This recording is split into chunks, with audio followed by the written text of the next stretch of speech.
আসসালামু আলাইকুম। সাধারণ রান্নাঘর থেকে আজকে খুবই সাধারণভাবে দেখাইতেছি গাছের দুন্দুল দিয়ে এরকম সুন্দর করে ছিঁড়া আনলাম দুন্দুল।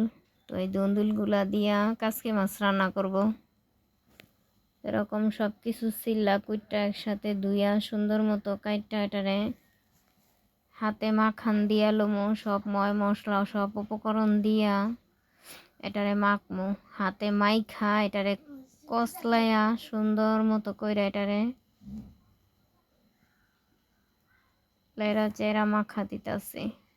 পরে তেল দিয়া কড়াইতে তেলটা গরম কইরা এই সব দিয়া দিলাম, দিয়া লাড়াচাড়া দিয়া সুন্দর মতো এটাকে ভাজা ভাজা করব। তারপরে একটু জল দিয়া সে উপরে দিয়া কাজকে মাছটা দিয়া দিব। তো এরকম আগে সুন্দর মতো বাইর এটার থেকে জল বাইর করলাম, একটু হালকা জল দিলাম, মাছটা দিয়া দিতেছি, এসে হসপাতা দিয়া এটারে ডাইকা দিলাম। তো দেখতে দেখতে তরকারিটা হয়ে গেল। লাইক, শেয়ার, কমেন্ট ও সাবস্ক্রাইব করবেন আমার চ্যানেলটা। কেউ আপনারা সাবস্ক্রাইবই করেন না।